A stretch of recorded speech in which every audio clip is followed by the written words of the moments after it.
Chères sœurs, chers frères, bienvenue à notre MMD, mini-méditation du dimanche. Vous vous souvenez du verset qui dit « Toutes choses coopèrent, concourent pour le bien de ceux qui aiment Dieu ». D'autres versions disent « Dieu fait concourir toutes choses pour le bien de ceux qui l'aiment ». En es-tu convaincu? Même en ce temps de coronavirus, en es-tu convaincu? Lisons ensemble ce verset bien connu, de même que celui qu'il suit dans Romains 8 au verset 28 et 29. Romains 8, verset 28. « Nous savons du reste que toutes choses coopèrent au bien de ceux qui aiment Dieu, de ceux qui sont appelés selon son dessein. Car ceux qu'il a connus d'avance, il les a aussi prédestinés à être semblables à l'image de son Fils, afin qu'il soit le premier-né d'un grand nombre de frères. » Dimanche dernier, nous avons vu que Dieu permet les fléaux, peste, famine, sécheresse, infection, coronavirus, afin que nous puissions tourner les regards vers lui. Pourquoi tourner les regards vers lui? Parce qu'il revient. Jésus est à la porte et nous devons nous préparer à le rencontrer. Aujourd'hui, j'aimerais qu'on réfléchisse sur ces deux versets que je viens de lire. Le verset 28 dit ceci, « Nous savons du reste que toutes choses coopèrent au bien de ceux qui aiment Dieu. » Ce verset s'adresse à ceux qui aiment Dieu. Et pour aimer Dieu, il faut tout d'abord le connaître. On ne peut pas aimer quelqu'un qu'on ne connaît pas. Si tu es dans ce cas, alors la première chose que Dieu attend, c'est que tu ouvres ton cœur à Jésus, que tu demandes pardon à Jésus d'avoir vécu jusqu'ici sans t'intéresser à lui, que tu lui demandes pardon pour tout ce que tu as fait de mal, et alors il te pardonnera et il te donnera la paix du cœur. Tu connais Dieu? Tu aimes Jésus? Alors, toutes choses coopèrent, travaillent ensemble pour ton bien, y compris le coronavirus. Peut-être tu te dis, oh pasteur, c'est un peu difficile ça. En fait, c'est Romains 8, verset 28 qu'il dit. Et dans notre texte, la question que j'aimerais que nous posions, c'est quel est ce bien que Dieu recherche pour moi, pour toi? Mon frère, ma sœur, quel est ce bien que Dieu recherche pour toi à présent? As-tu la force de rechercher ce bien que Dieu vise dans ta vie, ou alors te laisses-tu distraire? La situation actuelle n'est certes pas heureuse, et il faut rester informé. Mais, au lieu de garder les yeux fixés sur Jésus, qui a permis ce coronavirus, on peut vraiment être distrait par les morts et les dégâts autour de nous, ou encore par les questions comme « Combien de temps cela va encore durer ?» J'en sais rien d'ailleurs. Et ces questions sont importantes, mais elles peuvent nous distraire de l'essentiel, de ce but que Dieu vise en permettant ce coronavirus. Es-tu appelé selon le dessein de Dieu? Alors, toutes choses coopèrent ensemble pour ton bien. Y a-t-il justement un but que Dieu vise pour moi, pour toi, en ce temps spécial que nous vivons? Certainement que oui. En même temps, qu'on soit clair, Dieu n'a pas permis le coronavirus spécialement pour toi ou pour moi, pour nous apprendre quelque chose. Non. Ni toi, ni moi, nous ne sommes le centre du monde. C'est Jésus, le centre du monde. Et en même temps, y a-t-il vraiment un but que Dieu vise, que Dieu poursuit en ce temps spécial que nous vivons? Le verset 29 est assez clair. Ceux qu'il a connus d'avance, il les a aussi prédestinés à être semblables à l'image de son Fils, afin qu'il soit le premier-né d'un grand nombre de frères. Ce but que Dieu vise, c'est le même que Dieu vise dans son dessein en général, au travers des épreuves ou diverses autres situations dans nos vies que nous vivons, à savoir notamment nous rendre semblables à l'image de Christ. En disant cela, je ne minimise pas du tout la pandémie que nous vivons. Au contraire, Mon épouse, qui est infirmière, comme vous le savez, me fait le rapport chaque fois qu'elle rentre de l'hôpital. Et nous prions pour les malades et aussi pour le personnel soignant qui est aux avant-postes. Cependant, frères et sœurs, nous devons bien saisir par la foi que le but de la vie chrétienne, ce n'est pas notre confort personnel, mais plutôt de ressembler de plus en plus à Jésus, et cela au travers des joies et des épreuves que Dieu permet dans nos vies. Dans ces circonstances que nous vivons, Dieu nous appelle à sortir de nos habitudes, de nos attitudes de peur, de déprime qui consiste à compter peut-être les morts toute la journée devant la télé, pour lui faire confiance pour notre vie. Pourquoi ? Parce qu'il sait en fait ce qu'il veut faire dans nos vies. Et justement, que veut faire Dieu pendant ce temps de confinement ? Comme je l'ai dit, Dieu veut travailler à notre transformation à l'image de Jésus. Comme je l'avais dit dans une autre vidéo, nous sommes forcés de rester 24 sur 24, 7 sur 7 chez nous. Et je pense que cela doit être vu comme une grande grâce où nous pouvons bien sûr avancer avec des travaux en retard, mais surtout parce que ainsi nous nous retrouvons en famille avec nos épouses pour la plupart et nos enfants également. Alors certains vont peut-être découvrir comment sont réellement leurs enfants ou leurs conjoints. Et c'est là en famille en fait que Dieu veut tester notre vie spirituelle avec lui. En effet, c'est là en famille que notre vie chrétienne est authentique, réelle. Enfermés pendant plusieurs semaines ensemble, on ne peut pas jouer un rôle comme on pourrait le faire au travail ou 2 heures le dimanche matin. Plus précisément, pourquoi Dieu a-t-il permis ces temps de confinement pour les chrétiens ? Frères et sœurs, laisse-moi te dire que ce confinement est un temps d'épreuve qui mettra en lumière 3 choses. La réalité de ton caractère, la réalité de ta famille et la réalité de ton couple. Et soit ce temps rendra ton couple, ta famille plus harmonieux,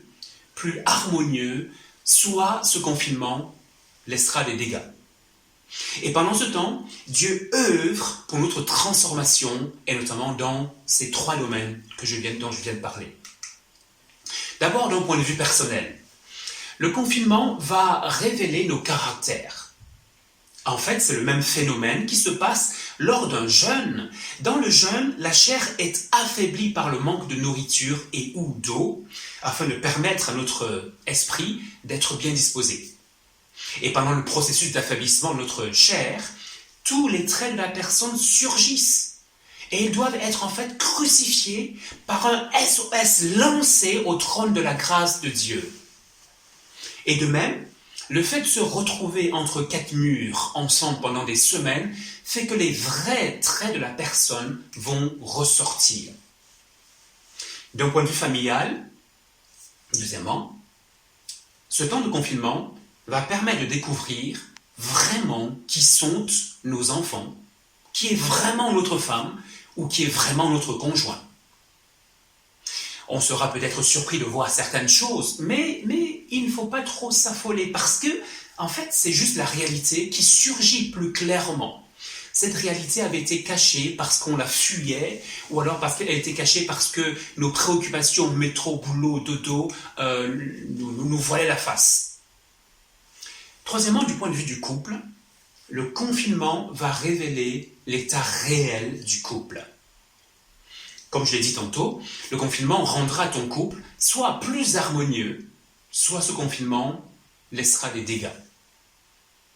Alors vous l'avez peut-être lu comme moi, un article de la RTBF Info a publié le 18 mars cette réalité, à savoir que après les 6 semaines de confinement en Chine, où tout était fermé, lorsque les administrations communales ont réouvert, elles ont été vraiment saturées par des files de personnes. Et que voulaient ces personnes ? Demander le divorce. Et le journaliste, en fait, disait que les 6 semaines de confinement ont révélé 2 choses en Chine. D'abord, que le nombre de violences domestiques a fortement grimpé.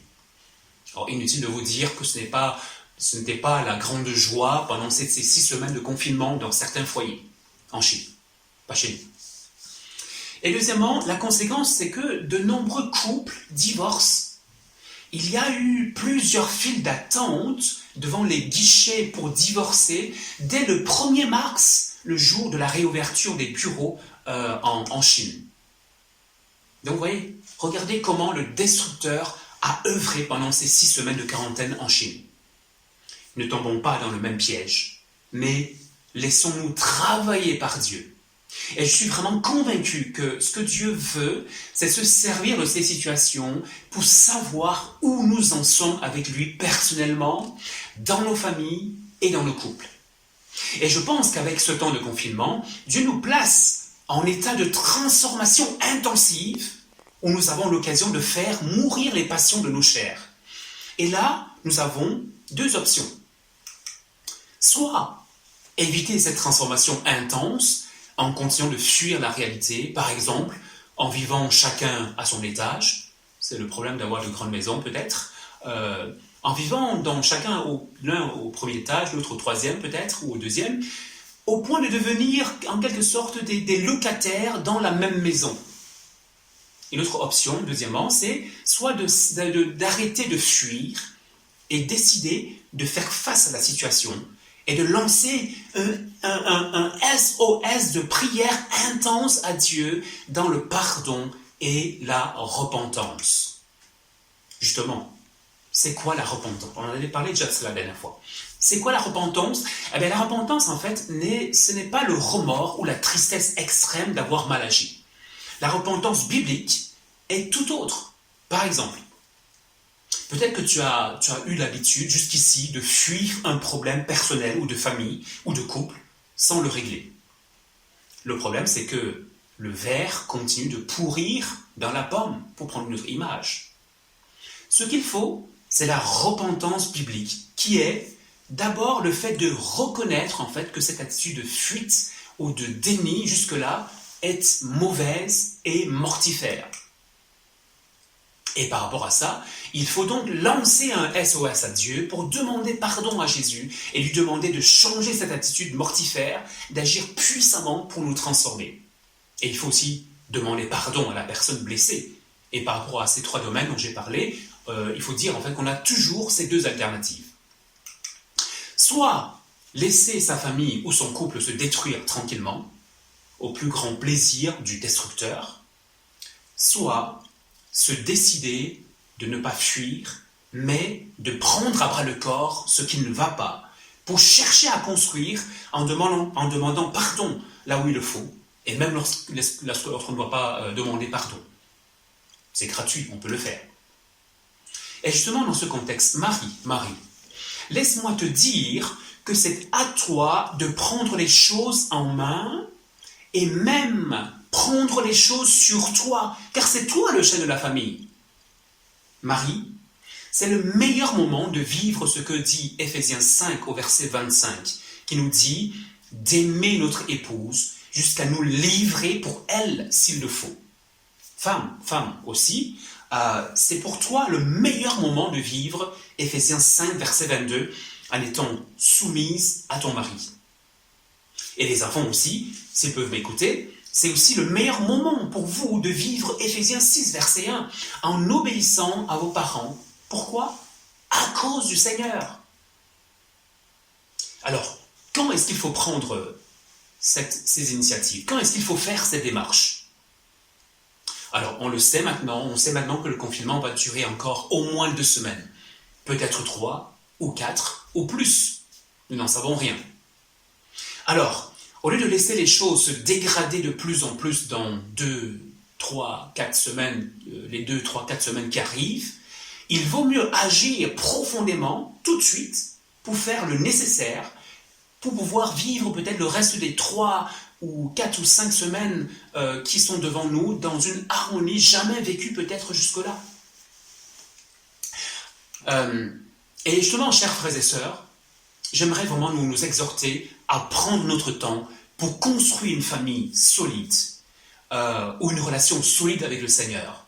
Chose peut-être que nous avons négligée pendant de nombreuses années. Mais ce n'est pas grave. Il y a juste à demander pardon à Dieu et à notre conjoint pour cela. Et deuxièmement, commencer à travailler au changement dans l'humilité, et cela maintenant. Quelques annonces pour terminer. J'aimerais vous inviter à écouter le cantique « Pardon, pardon, Seigneur » qui va suivre juste après. Et j'aimerais aussi dire de nous inviter de continuer vraiment de prier les uns pour les autres. Prions que l'Église continue à être épargnée de cette pandémie qui sévit. Prions que le Seigneur abrège ces temps de confinement pour que les enfants puissent, ne serait-ce que reprendre les cours. Et peut-être nous laisser un petit peu tranquille. Prions aussi pour la maman de Laura qui a été diagnostiquée positive au coronavirus. Et je vous signale encore pour terminer que nous aurons notre réunion du conseil demain par vidéoconférence. Merci de prier pour cela. Et merci de prier les uns pour les autres. Prions les uns pour les autres. Que Dieu nous bénisse et nous garde. À bientôt.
ta grâce.